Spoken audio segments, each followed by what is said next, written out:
గౌరవ ముఖ్యమంత్రి రేవంత్ రెడ్డి గారు ఎక్కడ ఈ 21 నెలల్లో మాట్లాడినా నేను పాలమూరు బిడ్డను, పాలమూరులోని వెనుకబడ్డ ప్రాంతమైన నల్లమల నుంచి వచ్చిన వాడిని, ఆకలి విలువ తెలిసిన వాడిని, రైతు గురించి తెలిసిన వాడిని, రైతు కుటుంబం నుంచి వచ్చిన వాడిని అని పదే పదే తన బ్యాక్గ్రౌండ్ గురించి చెప్పుకుంటా ఉంటారు. ఏ వేదిక అయినా కూడా చెప్పుకుంటా ఉంటారు. సరే, వాస్తవం ఏంది అంటే రేవంత్ రెడ్డి గారి పార్టీ, ప్రస్తుతం ఉన్న పార్టీ కాంగ్రెస్ అయితేనేమి, గతంలో వారు పనిచేసిన పార్టీ తెలుగుదేశం అయితేనేమి, ఈ రెండు పార్టీలే ప్రధానంగా పాలమూరు వెనుకబాటుతనానికి కారణమని చెప్పి ఆయన కూడా గతంలో పూర్వాశ్రమంలో తెలుగుదేశం పార్టీలో ఉన్నప్పుడు చెప్పిన విషయం కూడా అందరికీ తెలుసు జిల్లాలో. అట్లాగే ఇప్పుడు పాలమూరు బిడ్డగా పాలమూరు జిల్లా నుంచి, ఉమ్మడి పాలమూరు జిల్లా నుంచి 12 సీట్లు కాంగ్రెస్ పార్టీకి ప్రజలు ఇచ్చిన తర్వాత ప్రజలు ఆశ పెట్టుకున్నారు. మా జిల్లా బిడ్డ ముఖ్యమంత్రి అయితే మా జిల్లాకు కొంత ప్రయోజనం అనుగురుతుందని, లాభం జరుగుతుందని, తప్పకుండా ఫలితాలు శరవేగంగా వస్తాయని, 6 గ్యారంటీలు 100 రోజుల్లోనే అమలు అవుతాయని, పాలమూరు బ్రతుకు ముఖ చిత్రం మారుతుందని, ఇట్లా ఎన్నో ఆశలతో 12 సీట్లు ఉమ్మడి పాలమూరు జిల్లాలో, ఉమ్మడి మహబూబ్నగర్ జిల్లాలో ప్రజలు కాంగ్రెస్ పార్టీకి ఇచ్చినారు. మరి సరిగ్గా నిన్నటితో 21 నెలలు నిండి 22వ నెలలో ఈ ప్రభుత్వం నడుస్తూ ఉన్నది. వాస్తవం ఏంది అంటే పెద్దలు కేసీఆర్ గారి నాయకత్వంలో పాలమూరు రంగారెడ్డి ఎత్తిపోతల పథకం కింద 90% పనులు పూర్తి చేసి, రిజర్వాయర్ల నిర్మాణం పూర్తి చేసి, మరి ఇప్పటికే భూసేకరణ కానీ ఇప్పటికే చేయాల్సిన అన్ని కార్యక్రమాలు కూడా పూర్తి చేసి ఒక వడ్డిచ్చిన విస్తరిలాగా అప్పజెప్పి రేవంత్ రెడ్డి గారికి, కాంగ్రెస్ ప్రభుత్వానికి అప్పజెప్పి మేము గద్దె దిగాం డిసెంబర్ 23లో. ఇప్పుడు కేవలం రేవంత్ రెడ్డి గారు చేయాల్సిన పనల్లా ఒక 10% పని పూర్తి చేసి, కాలువలు పూర్తి చేసి, నీళ్లు బ్రహ్మాండంగా తీసుకునే అవకాశం ఉంది, ఇచ్చే అవకాశం ఉన్నది. మరి ఆ పని చేయకుండా రేవంత్ రెడ్డి గారు ఏం చేస్తున్నారు? ఎక్కడ వెంటనే పూర్తి చేస్తే ఇదంతా కేసీఆర్ గారు కట్టిన కరివేనా, ఇదంతా కేసీఆర్ గారు కట్టిన వట్టెం రిజర్వాయరు, ఇది కేసీఆర్ కట్టిన ఉద్దండాపూర్ రిజర్వాయరు, ఇది కేసీఆర్ గారి ప్రభుత్వం కట్టిన నార్లాపూర్ రిజర్వాయరు అని చెప్పి, ఏదుల రిజర్వాయరు అని చెప్పి ప్రజలకు గుర్తొస్తుంది. రైతులు శాశ్వతంగా మళ్లీ కేసీఆర్ గారి పేరుని మర్చిపోకుండా గుండెల్లో పెట్టుకుంటారు అనే ఒక ఆలోచనతో, ఒక దురాలోచనతో ఆయన కావాలని పాలమూరు రంగారెడ్డి ఎత్తిపోతల పథకాన్ని ఇవాళ పనులు చేయకుండా దాన్ని పడావు పెట్టిన పరిస్థితి మొత్తం ఉమ్మడి మహబూబ్ నగర్ జిల్లా రైతాంగం గమనిస్తా ఉంది. అది మాత్రమే కాదు, ఆదరా బాదరాగా ఏదో ఎత్తిపోయినట్టు హడావుడిగా ఆయన కాన్స్టిట్యున్సీ కొడంగల్ ఏదైతే ఉన్నదో ఆ కాన్స్టిట్యున్సీకి, అదేవిధంగా రంగారెడ్డి జిల్లాకి బ్రహ్మాండంగా పాలమూరు రంగారెడ్డి ఎత్తిపోతల పథకం ద్వారా దాదాపు రంగారెడ్డి జిల్లాకు 6 లక్షల ఎకరాలకి, ఆయన కాన్స్టిట్యున్సీకి 2 లక్షల ఎకరాలకి నీళ్ళిచ్చేదానికి, నారాయణపేట కొడంగల్ కలిపి నీళ్ళిచ్చేదానికి పాలమూరు రంగారెడ్డి ఎత్తిపోతల పథకం డిజైన్ చేస్తే, మరి ముఖ్యమంత్రి గారు ఆదరబాదరగా ఆయనకి ఎవరో తప్పుడు అడ్వైజ్ ఇస్తే సోర్సు మార్చి శ్రీశైలం కాకుండా జూరాల కాడ సోర్సు మార్చుకొని కొడంగల్ నారాయణపేట లిఫ్ట్ ఇరిగేషన్ అని చెప్పి 4,000 పైచిలకు కోట్ల రూపాయలతో ప్రత్యేకంగా టెండర్ పిలిచినారు.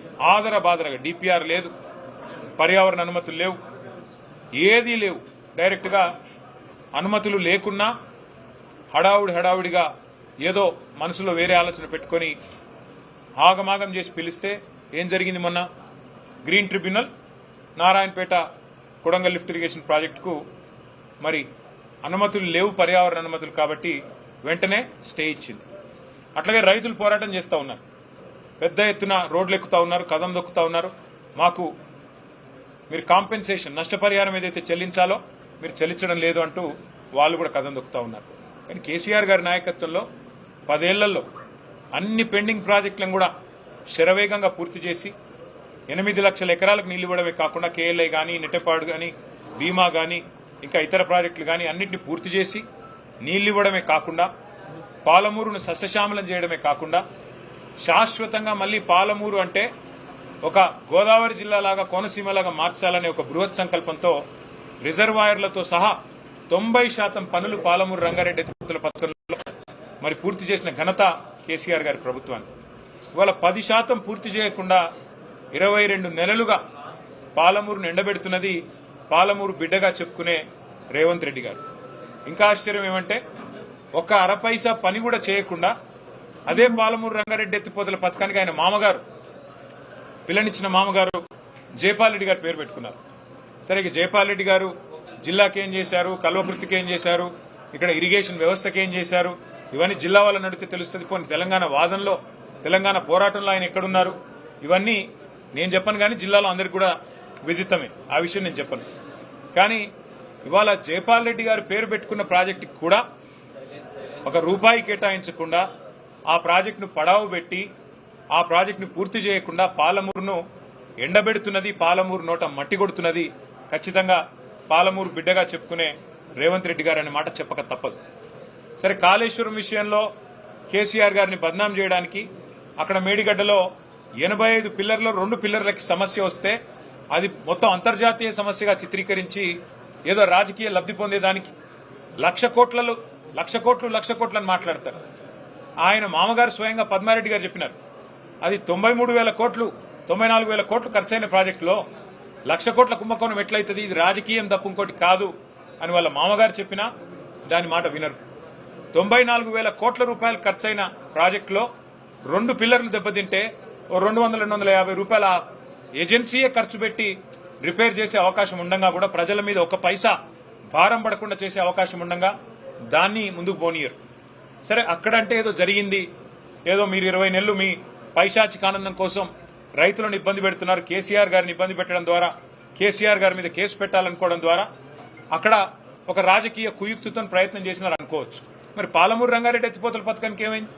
ఇక్కడ మీకు ఏ ఆటంకం లేదు కదా, ఇక్కడ 90% పనులు అయిపోయినాయి కదా, కేవలం 10% పనులు చేయడానికి మీకు మనసెందుకు రావట్లేదు? 22 నెలలు సరిపోలేదా? 22 నెలల్లో మీరు డబ్బులు కేటాయించి పాలమూరు రంగారెడ్డి ఎత్తిపోతల పథకానికి శ్రీకారం చుట్టడానికి మీకు మనసు రావడం లేదా రేవంత్ రెడ్డి గారని మేము అడుగుతా ఉన్నాం. తప్పకుండా ఈ జిల్లా ప్రజలను చైతన్యవంతం చేసే దిశగా ఆలోచన చేస్తాం పార్టీగా. ఈ జిల్లా నాయకత్వం కూడా వారు కూడా ఇప్పటిదాకా నాకు చెప్తా ఉన్నారు ఏ రకమైన పరిస్థితులు ఉన్నాయి జిల్లాలో.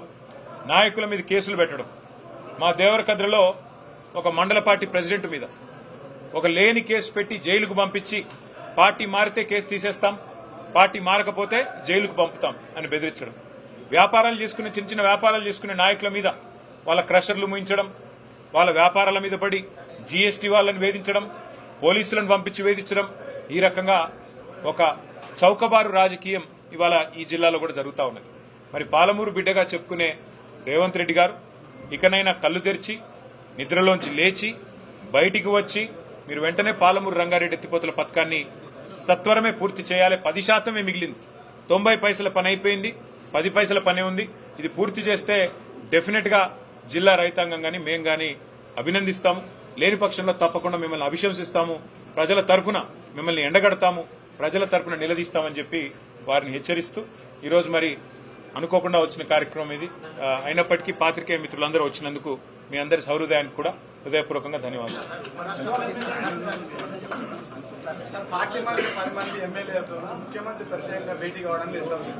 ఎట్లా చూసేది ఏముంది బ్రదర్, ఇప్పుడు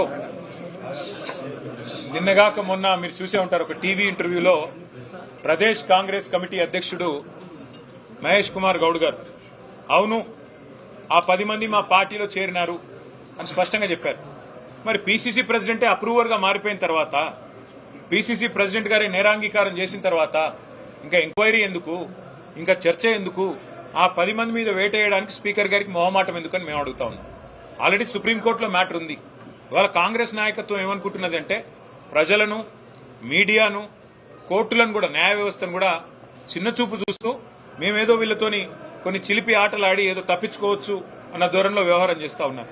ఈ జిల్లాలో కూడా ఒక ఎమ్మెల్యే గారు పార్టీ మారినారు గద్వాలలో. మరి వారు ఏ పార్టీలో ఉన్నారంటే చాలా విచిత్రమైన పరిస్థితి రోజు ఎట్లా ఉందంటే ఇవాళ జీవితం అంతా రాజకీయం చేసిన పెద్దలు 2 సార్లు 3 సార్లు 4 సార్లు గెలిచిన వాళ్ళు, మంత్రులుగా పనిచేసిన వాళ్ళు ఏ పార్టీలో ఉన్నారు అని మీడియా వాళ్ళు అడిగితే చెప్పుకోలేని ఒక దురవస్థలో ఉన్నారు. కానీ నేరాంగీకారం అప్రూవర్గా పీసీసీ ప్రెసిడెంట్ గారు మారినారు. అట్లాగే కడియం శ్రీహరి గారు కూడా నేను కాంగ్రెస్ లో చేరాను అని స్పష్టంగా చెప్పారు. ఇవన్నీ ఆన్ రికార్డ్ మీడియాతోనే చెప్పారు. కాబట్టి ఇంకా ఇందులో చర్చించడానికి కానీ, తర్కించడానికి కానీ, పరిశోధించడానికి కానీ ఏమీ లేదు. వెంటనే వారి మీద వేటు వేయాలని చెప్పి మా పార్టీ తరఫున మేము డిమాండ్ చేస్తున్నాం. కోర్టు యొక్క ఆలోచనని గౌరవించాలని చెప్పి మేము విజ్ఞప్తి చేస్తున్నాం. మరి పీసీసీ ప్రెసిడెంట్ ఆయన ఒక అర్రలో కూర్చుంటే మంచిది. అంటే పీసీసీ ప్రెసిడెంట్ చెప్తున్నాడు కృష్ణమోహన్ రెడ్డి మా పార్టీలో ఉన్నాడని, మరి ఈయన నేను కాదంటున్నాడు. అదే స్వయంగా ఏం చెప్తున్నాడు? కండువా వేసుకున్నాను, నేను కండువా వేసుకున్నాను, కాంగ్రెస్ కండువా, కానీ నాకు సిగ్గు లేకుండా నేను బీఆర్ఎస్ లో ఉన్నానని చెప్తున్నాడా? మరి బీఆర్ఎస్ లోనే ఉంటే బీఆర్ఎస్ పార్టీ ఆఫీస్కి ఎందుకు రావడం లేదు? బీఆర్ఎస్ లోనే ఉంటే బీఆర్ఎస్ శాసనసభా పక్షంతో ఎందుకు కూర్చోవడం లేదు?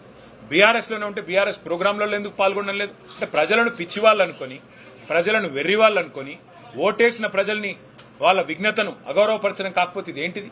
ఇంకోటి, ఎక్కడ చూసినా ఇవాళ మంత్రుల ప్రోగ్రాంలో నిన్న బూతులు తిడుతుంటే జూపల్లి కృష్ణారావు గారు, పొంగులేటి శ్రీనివాసరెడ్డి గారు టీఆర్ఎస్ ని, కేసీఆర్ గారిని బూతులు తిడుతుంటే అదే వేదిక మీద పనిలికిలించుకుంటూ కూర్చున్నది ఎవరు? మా బీఆర్ఎస్ ఎమ్మెల్యే కృష్ణమోహన్ రెడ్డి, కాంగ్రెస్ లో చేరిన కృష్ణమోహన్ రెడ్డి. నేను అదే అంటున్నా, వీళ్ళ దురవస్థ ఎట్లా ఉందంటే రెండే లింగాలు ఉంటాయి అవసరమైతే, ముఖ్యమంత్రి గారి భాషలో చెప్పాలంటే.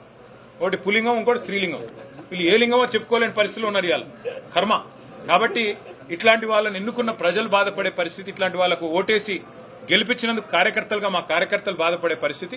అయినప్పటికీ అత్యున్నత న్యాయస్థానం ఇప్పటికే చెప్పింది స్పీకర్ గారికి, మీరు వెంటనే నిర్ణయం తీసుకోవాలని. పీసీసీ ప్రెసిడెంటే స్వయంగా చెప్పిన తర్వాత ఇంకా చర్చకు కానీ, ఇంకా ఏదో రకంగా తిమ్మిని బంబించేసే కార్యక్రమానికి కానీ ఆస్కారం లేదు. పీసీసీ ప్రెసిడెంట్ చెప్పిన దానికి కూడా మేము సుప్రీంకోర్టు ముందు పెడతాం. తప్పకుండా స్పీకర్ గారు ఏమైనా ఉల్టా పుల్టా చేస్తే తప్పకుండా మళ్ళీ సుప్రీంకోర్టుకు పోతాం. న్యాయం జరిగే వరకు పోరాటం చేస్తాం. Thank you.